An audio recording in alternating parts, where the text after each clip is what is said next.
My name is Dr. Tyler Tolbert. And I'm Dr. Soren Paape, And you're listening to the Fix Podcast. your source for all things implant dentistry. I get my first 4. Yeah. So my assistant's handed me pilot, then she's handed me 2.0, then she's handed me 2.3, then 2.6, and then it depends like what the bone density is of where I'm stopping there. But effectively, every single time I'm just doing all 4 osteotomies super quick throughout. When I'm ready to go, she's like, "You ready to place implants?" I'm like, "Yep."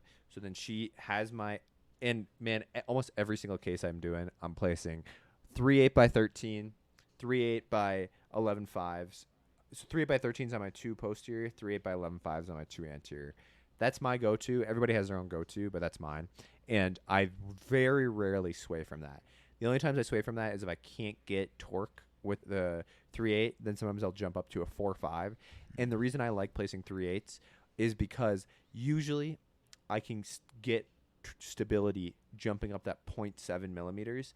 It's like enough for me to regain some of that torque. If I get like halfway and I can tell, oh no, this isn't going to work, I don't put the implant all the way in and increase the osteotomy size. I will like play work, take it out, and then go to a 5.0 for my implant.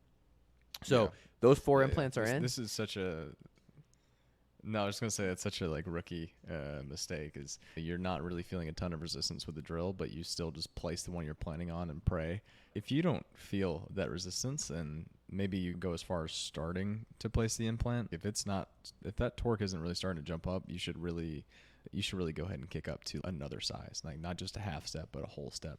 For instance, if you're placing a 4 and you didn't get a lot of stability and then you go to a 4.5, you've only gone up half a step, and the implant itself is actually bigger than its corresponding drill. So you've already widened the osteotomy, so that next implant isn't going to be grabbing any more bone than the first one was. So you're going to have to skip it. But what Soren is saying is go ahead and do that skip, get a feel for that haptic, get a feel for if the implant's not going to work, go ahead and place that next size up. That gap from 3.8 to 4.5 is a little bit better than just a half step, and it actually can work. So that I totally agree. I use 3/8 95% of the time.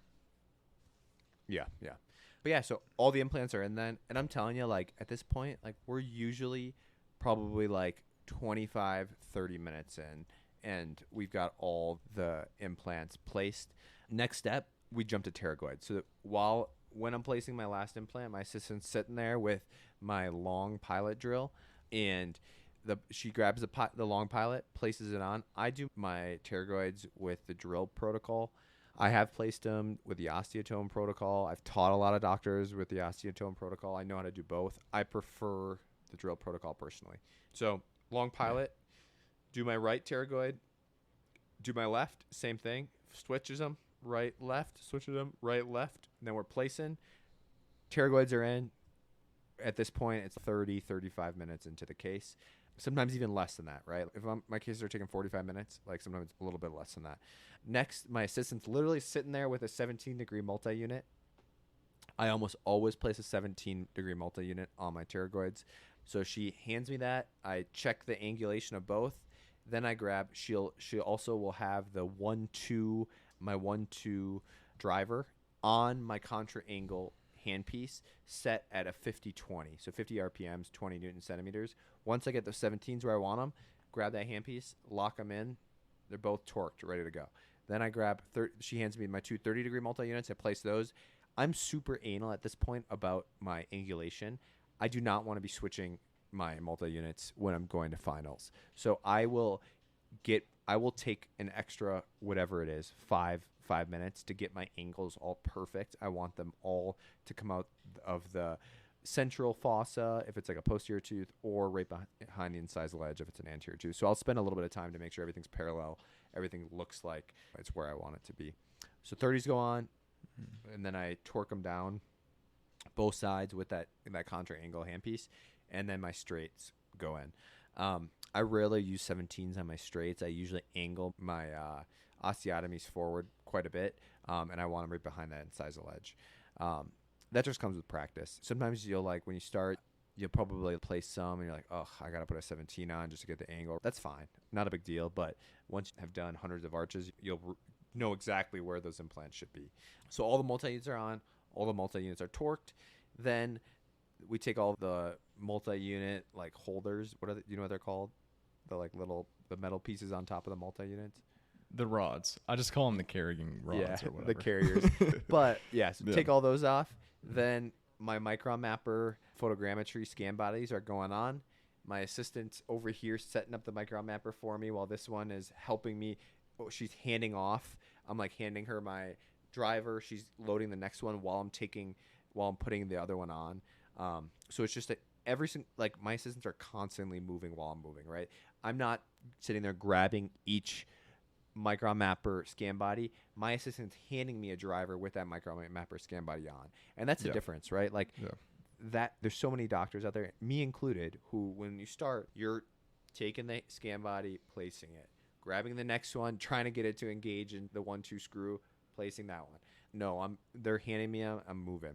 For my pterygoids, I always will use a contra angle, just my implant motor. I'm moving with a 1-2 driver on it, and I do it at 50, I think 10 Newton centimeters, and I'll hold the micron handpiece not back there with the patient bodies. If you try to go quick on your multi-unit part, and one of your multi-units is like crossing over the other one, good luck getting that scan in 30 seconds, right? You're going to be sitting there trying to get that scan. Yeah. You can't get it. Then you got to take a scan body off and do 2 scans, have your lab merge them together. Doing these little steps ahead of time and doing them correctly will save you time down the line.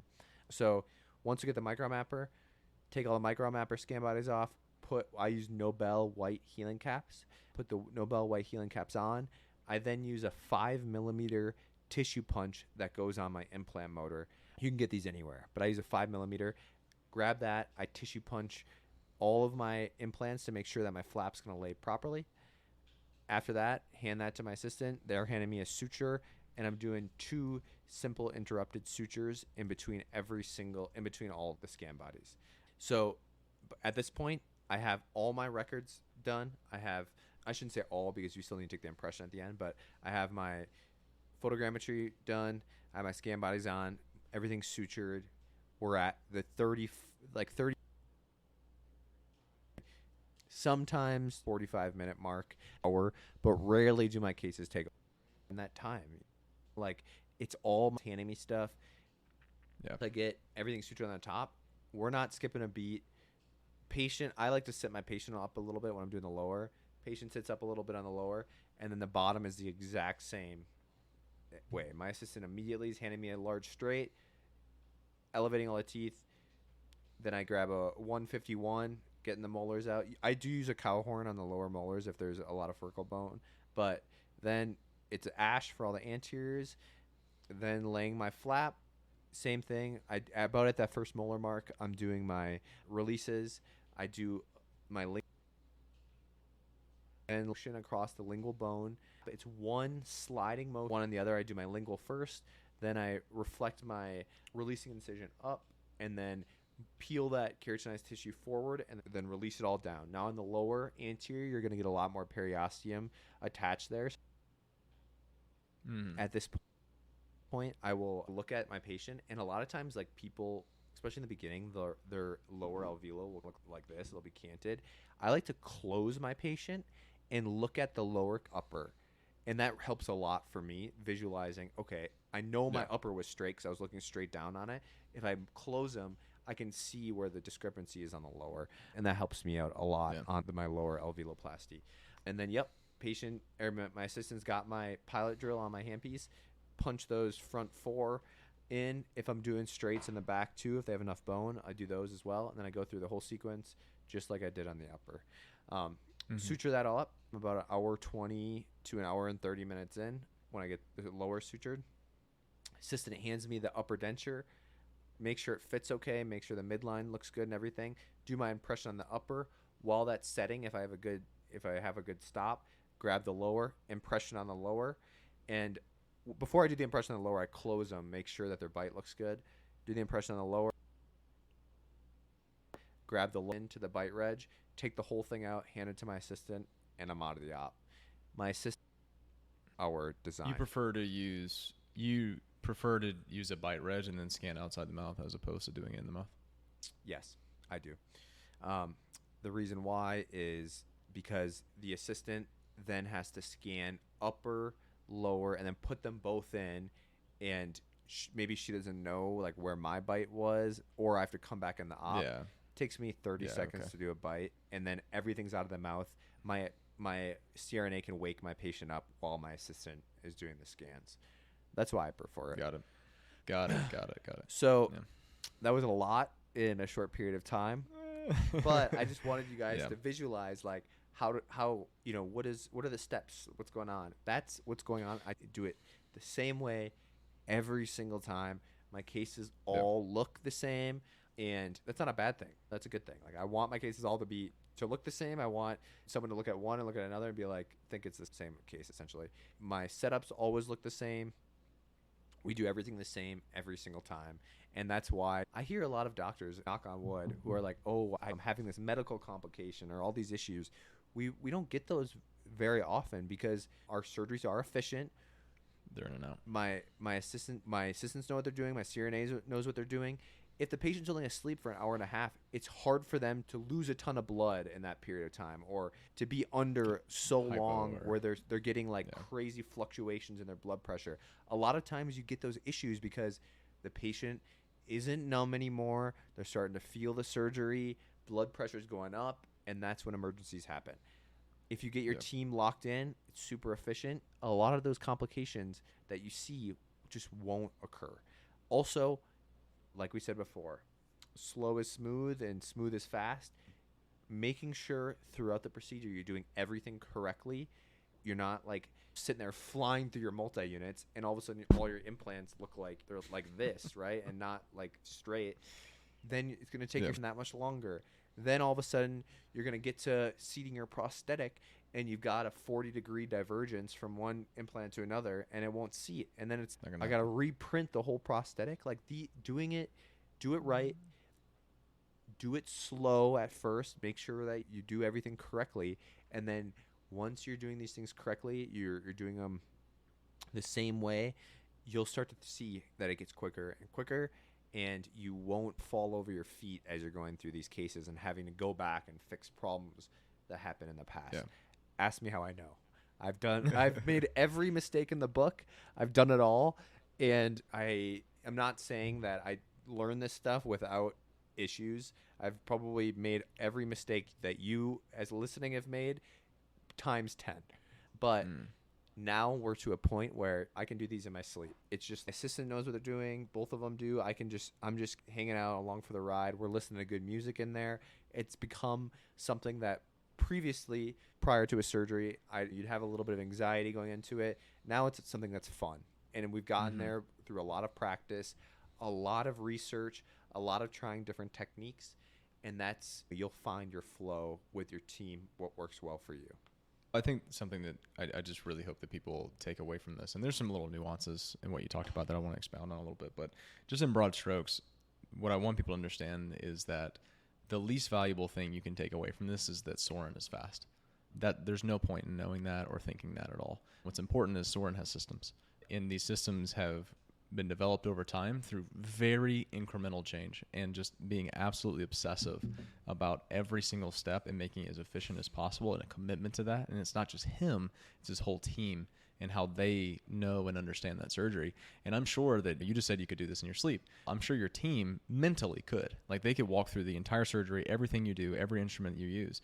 And if your team couldn't do that, either done a lot of surgeries with you, or you're shooting from the hip in these things and they don't exactly understand what you do and they're just waiting on you to tell them what to do. And in that little bit over the entire course of a surgery can add up to additional hours. Like it's not just seconds. You can't think of every one little thing and just think, oh, that's only going to save a few seconds.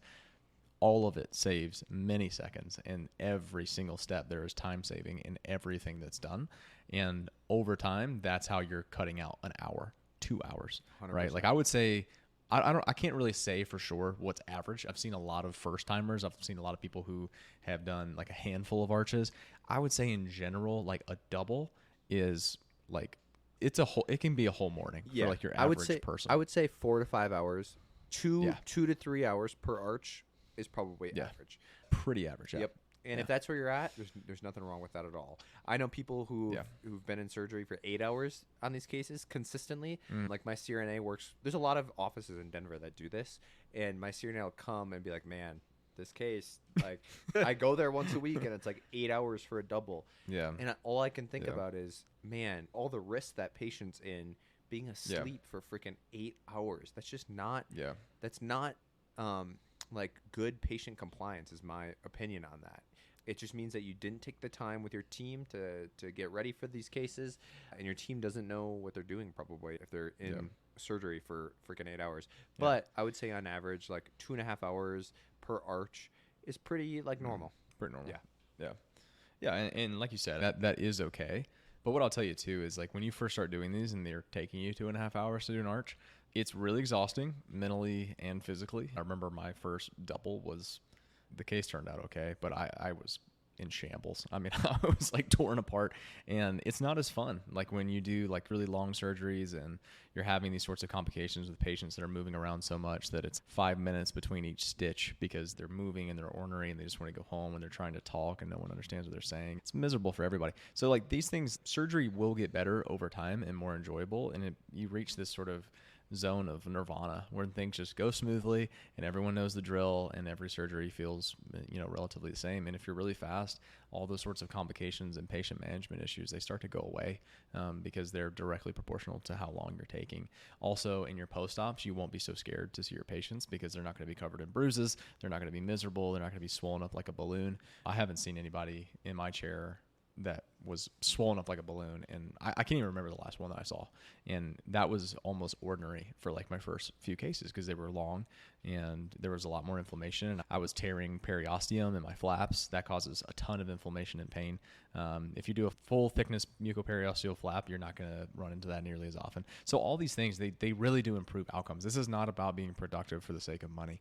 Yes, you can make more money and you can do more efficient surgeries. You can even do multiple surgeries in the same day. You could do doubles. You can even do the triple double that some people have been doing. Like you can do more than 1 or 2 arches a day, but also you're going to have better outcomes, and the quality of your cases also gets better by following these protocols because it's not about rushing through. It's not about beating a time. It's about doing it efficiently and doing quality surgery. And the steps that are necessary to do that also happen to make you a little bit faster too.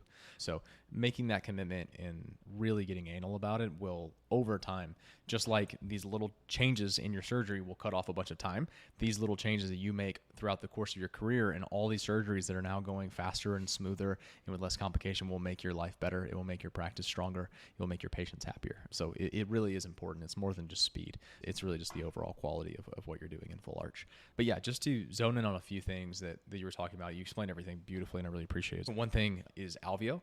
So there are a few things that I have picked up in how I do the alveo, but also evaluate the alveo. I find that my perceptual ability is fairly poor. Like I can look at an arch and think it's perfect, and then I'll turn from the side and I'm like, oh, I totally missed that. So I had to get a little bit more routine about how I actually evaluate my alveo and how I do it in the first place. So on the upper, I'm a big fan of doing half and half. So you're never going to, I think it's pretty rare to just go all the way around the arch, just like all the way back to front to back, like in one pass. I usually like to do things in approximately 2 passes, right? So in the very front, I'm looking at the anterior. I'm determining what my reduction is going to look like. Standard is 15, but of course, everything goes back to the high smile line. You want to look at that Duchenne smile, see where that lip is, add 2 millimeters at least, if not 3, and then that is going to be your measurement from the incisal ledge. Super, super important point. I don't want to just gloss that over. I start on, let's say, the left side. I don't even know what side I actually do first, but I start and just to if I'm doing the left side, I'm biasing a little bit on the number 9 side of the midline, and I will take that coarse cylindrical Meisinger burr. That's a black stripe burr. Super, super useful. I wouldn't use it in every single spot, but it is very aggressive. It eats bone. It's incredible. I go down and do a depth cut. I get to where I want to go. And then I'm fixating my eye, just how you talked about the tragus line. Establishing the tragus line. Thank you.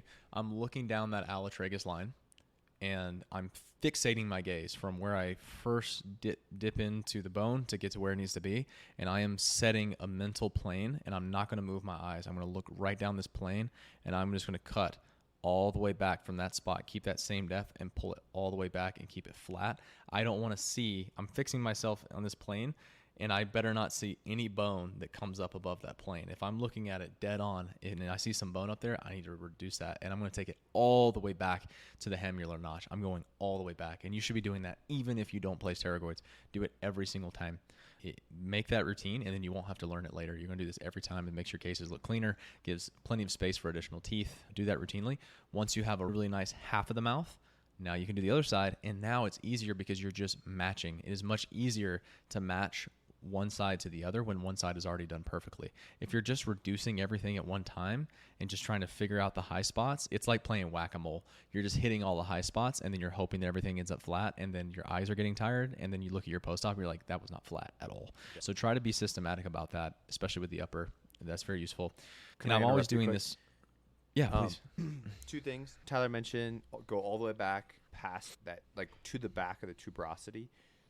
Nothing says a novice full arch surgeon than like you have your alveolo is like to that first molar, and then it's just a freaking huge divot there. It's just artificial combinations. Yes, I see it all the time, and I'm like, man, just go all the way back, finish your work, finish the job, make it look clean. Your pano's gonna look crappy if you don't do that. Yeah, really important. Yep. There was one other thing, but continue on. I forgot it. Yep.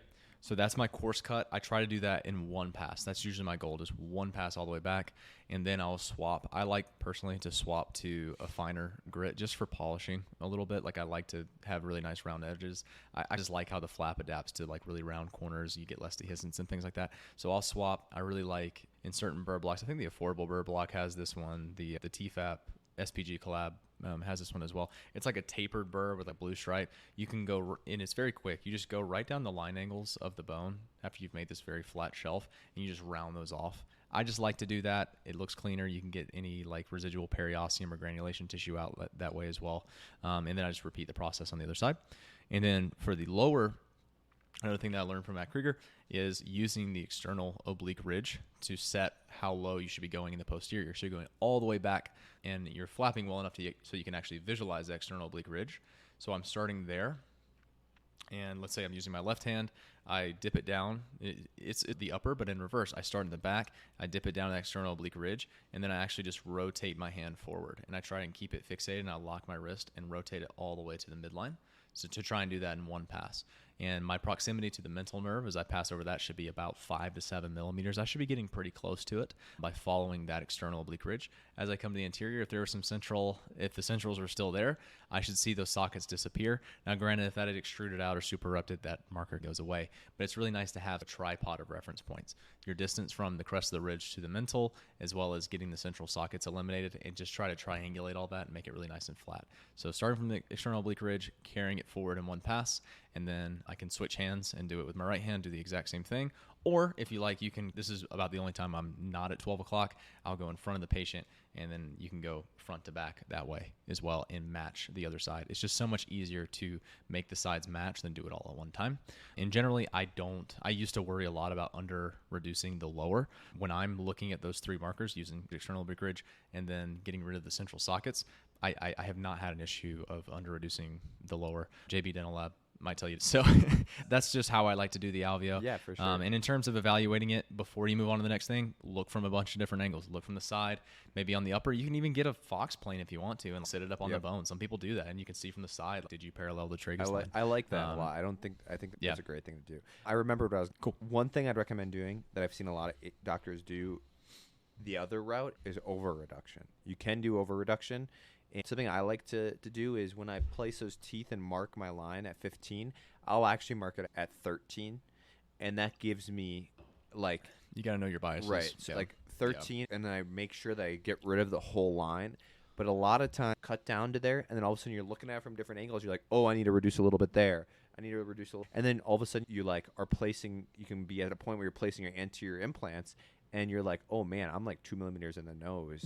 And you don't want that, right? Like, you fix cases from doctors who have over-reduced, and it's not fun. That's a good point. So just, slow as smooth as fast, whatever the quote is.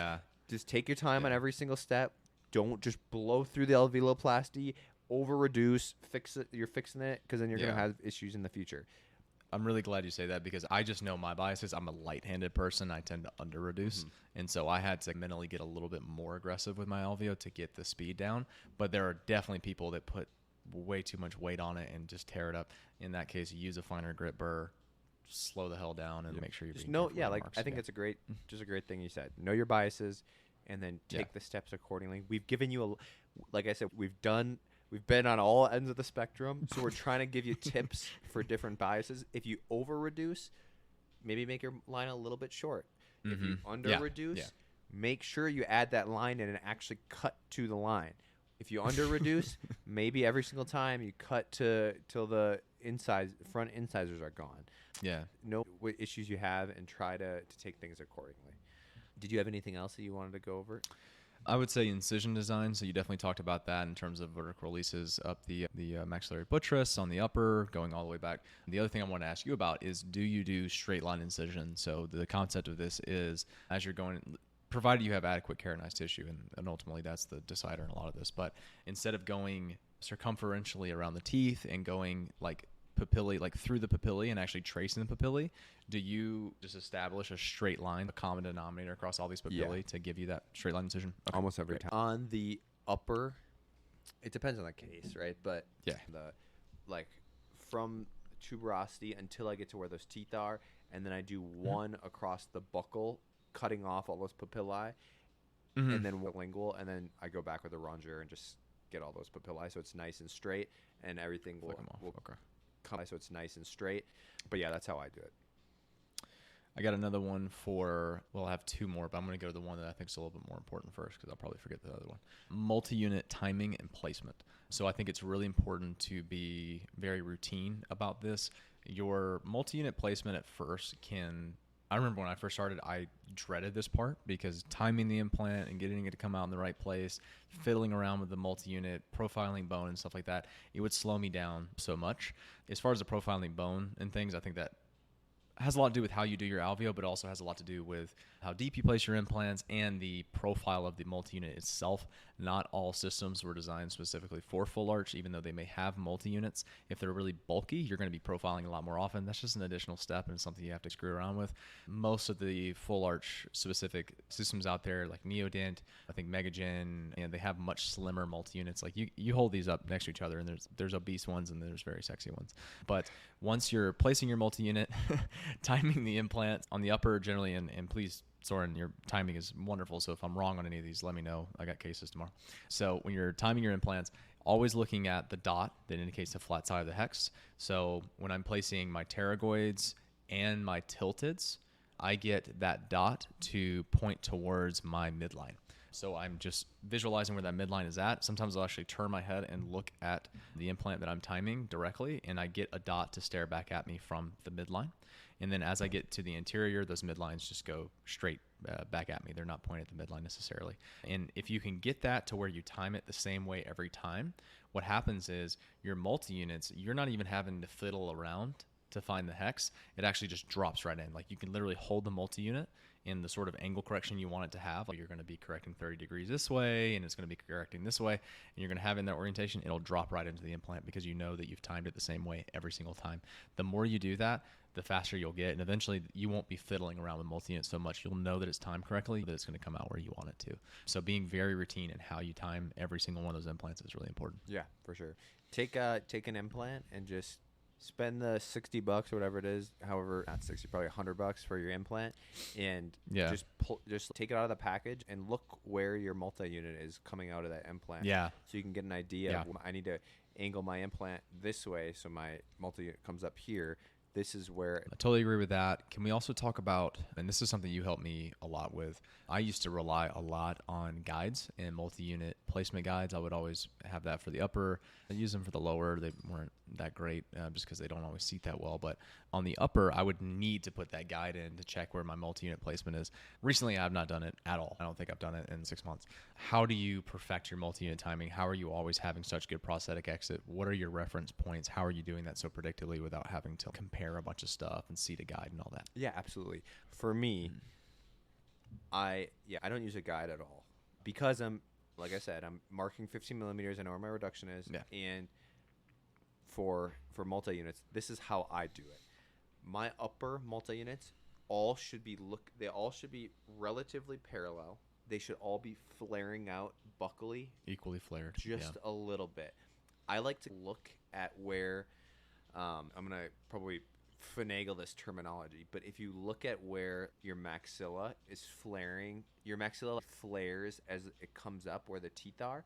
My multi-units almost match the flare of the maxilla. That flare. That's what I'm looking that makes at. Sense. And so everything is flared. My anterior ones are flared a little bit forward, and my number 4 and 13 are flared a little bit buccally, and then my posterior ones, my pterygoids, are flared like a little bit buccally and a little bit forward. And the reason I like that, some people like to place 30s. I like to place 17s because my assistants who are taking my prosthetics on and off are able to find that easier when there's a little bit of a buccal flare. What's nice about the Micron Mapper, and not everybody has this luxury though, is that it actually tells you exactly what your divergence is. Yeah, it's the best. I think the max divergence you can have is 40 degrees. My personal max is 30. Don't go to 40. Is 35. I like 35. Yeah. If it goes above 35, I'm changing my multi-unit because I don't want down to where there's a zirconia and all of a sudden be in an issue where I can't seat that zirconia, because the zirconia is much more rigid than your printed temp or your analog temp or whatever you're using. So that's my upper. On the lower, now I just know looking at it, but very similar. Less of a flare on the lower, just a slight flare. Everything parallel. I like to close them on the lower when they are in there, and I want them to hit like just inside of where those uppers are, or just where the upper teeth would be. So I close them usually, and that's how I do my lower multi-unit placements. Yeah. But when you start, don't do that. When you start, use a guide. Like use a guide. I don't know, until like your first 100 arches, and then you'll know, okay, I know exactly where this is coming out of where the teeth are. Yeah, and I think one of your most invaluable advices to me when I was trying to get rid of doing the guides, because I was annoyed with having to print them for every case, and they didn't always seat perfectly because sometimes those designs can be off, no shade of JB, is putting the teeth back in the socket. So one thing that I had issues with early on was getting a proper prosthetic exit in the anterior, which made for thick prostheses. One of the most common issues that you'll have early on, more than likely, is thickness, not always in the posterior. You may have it, but it might not actually bother your patients that much. What will bother them is having a thick anterior hard palate area, because your exits came out way too palatal there. It's hard for them to clean. It affects their speech. It feels really thick. It's much harder for them to get used to, and it's a harder thing to fix. Like, you're going to have to change a multi-unit. So one thing that helped me out was try to get those upper anterior teeth out whole, of course, and put them back into the socket.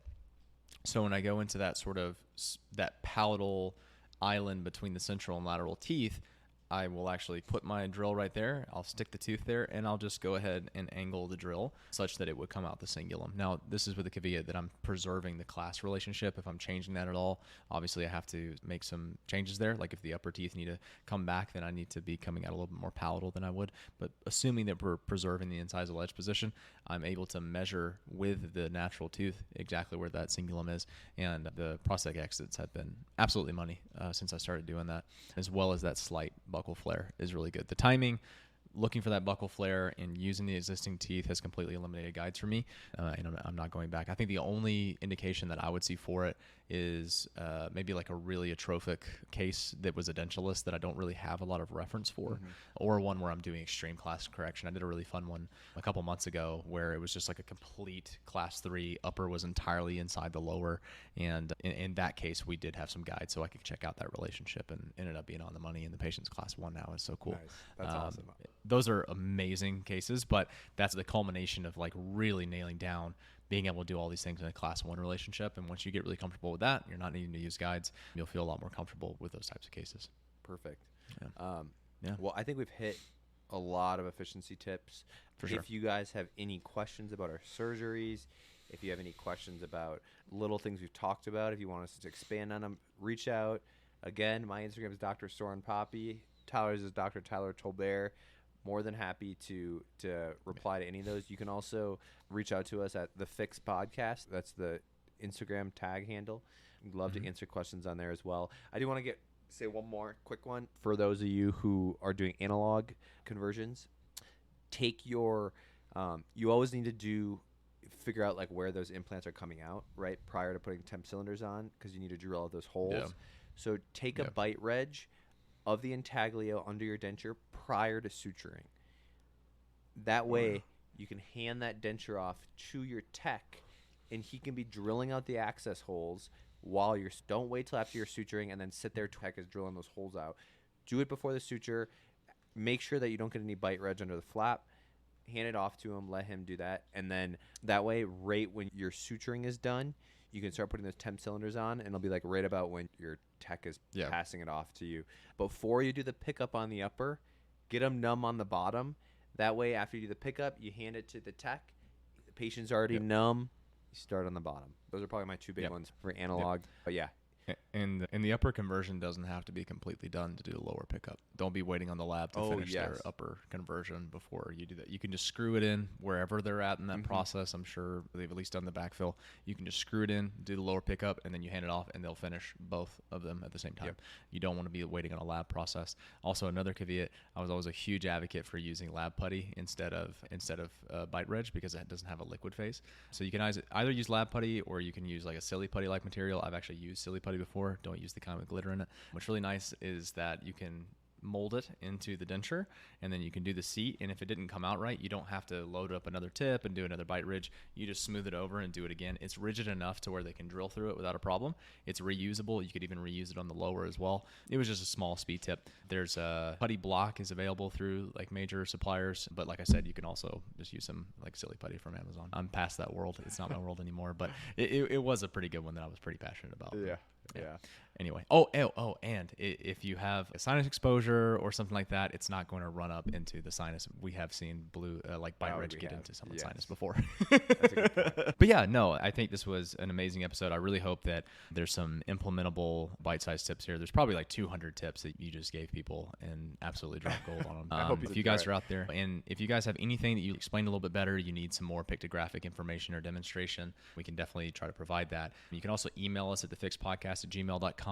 I did recently make a short where I included all the forms that we've made for you guys to send us some feedback and some suggestions and things. We're actually going to put that in the Instagram bio as well. So if you have any questions for us to answer on the show, suggestions for topics, guests, you can go that route. If you have a case you want to show off, or you have a case you want help with, you can do that. Or if you're looking for sponsorship on the show, we have forms for all of those things. So please engage with that. We'll be looking for it, and we can't wait to start mentioning some of you guys on the show. We're just having so much fun with it, and we want you to do as well. So thanks so much for listening, guys.